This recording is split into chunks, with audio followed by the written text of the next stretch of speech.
Shalom, selamat memasuki minggu Advent yang kedua. 2 minggu masa kita mempersiapkan diri mengenang akan hari kelahiran Sang Juru Selamat dunia Tuhan Kristus Yesus. Bapak Ibu, saudara-saudari, masih dalam bulan memperingati Hari Disabilitas Internasional. Saya merefleksikan di minggu Advent yang kedua ini, perikop bacaan kita, marilah semua yang letih lesu dan berbeban berat, aku akan memberikan kelegaan kepadamu. Nah, Bapak Ibu saudara-saudari, perhatikan dalam persiapan kita di minggu Advent yang kedua ini, dalam persiapan kita mengenang bagaimana kisah kelahiran Tuhan Kristus Yesus beberapa dekade yang lalu. Perikop kita ini merupakan ungkapan langsung dari sang bayi yang akan lahir itu, bahwa kelahirannya itu mengharapkan setiap orang itu bisa datang kepadanya, khususnya bagi mereka yang terbeban berat, letih lesu. Nah, apa yang ada dalam pemikiran kita ketika kita mendengar akan berita firman Tuhan tersebut? Apakah yang kita pikirkan ketika dikatakan, marilah kepadaku semua yang letih lesu dan berbeban berat? Apakah itu memang ditujukan kepada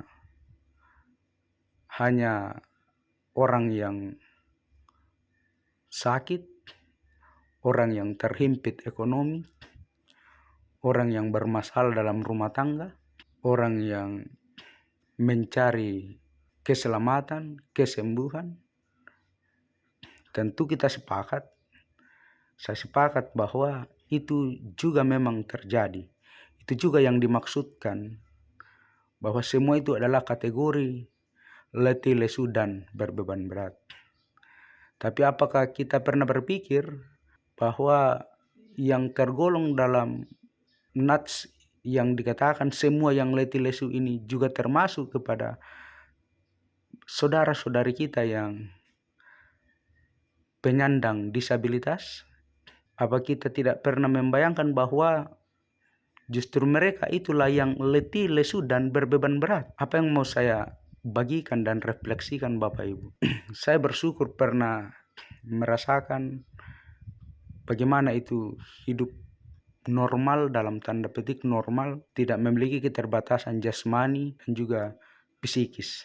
Dan tentu meskipun berat, saya bersyukur saat ini juga merasakan bagaimana keterbatasan yang dirasakan oleh saudara-saudari kita yang mengalami keterbatasan fisik. Ketika mata saya tidak lagi bisa melihat. Itu artinya dengan merasakan itu saya bisa merasakan bahwa apa yang sebenarnya mereka perlukan, harapkan, dan rindukan dari sekitarnya. Sekali lagi saya mau mengingatkan bahwa dunia, bahkan negara kita sudah mengakui adanya kesetaraan. Sekarang tugas kita selaku gereja, bagaimana kita menggumuli ini, bagaimana kita membuat kesetaraan, bukan mengasihani mereka dalam keletihan, kelesuan, dan beban berat yang juga mereka pikul. Gereja sudah waktunya hadir memperhitungkan, memberikan solusi, memberikan kabar sukacita yang juga tentu menjadi hak mereka. Saya tidak tahu apakah kita gereja selama ini terpengaruh dengan cerita-cerita rakyat yang mengidentikan bahwa orang-orang yang memiliki keterbatasan jasmani atau dalam tanda petik kelainan-kelainan itu diidentikan dengan orang-orang yang terkutuk, sehingga mereka tidak layak untuk memperoleh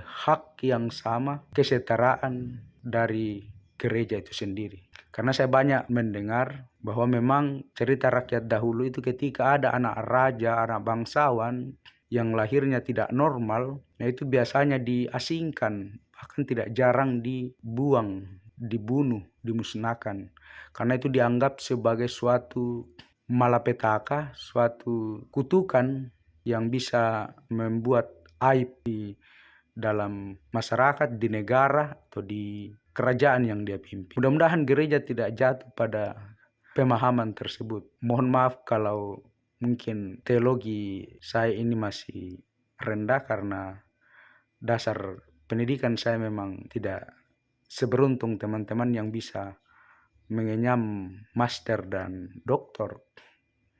Tapi pada tataran praktis, tentu rekan-rekan, Bapak Ibu, saudara-saudari, apakah itu jemaat ataupun pelayan Tuhan, bisa merasakan dan melihat bagaimana perlakuan gereja terhadap mereka atau kami yang tidak seberuntung banyak orang, sehingga harus menyandang status disabilitas. Semoga dalam mempersiapkan diri di Advent yang kedua ini, kita merenungkan bagaimana karya Tuhan Yesus yang datang itu memanggil semua yang letih, lesu, dan berbeban berat. Itu berarti termasuk memanggil saudara-saudari kita yang termasuk dalam kelompok disabilitas, yang turut di dalamnya sebagai yang terbeban, untuk di mana gereja hadir memberikan apa yang bisa dilakukan, bukan mengasihani, tapi membuat mereka menjadi setara dalam keterbatasan mereka. Selamat memperingati bulan Hari Disabilitas Internasional. Tuhan Yesus memberkati. Shalom.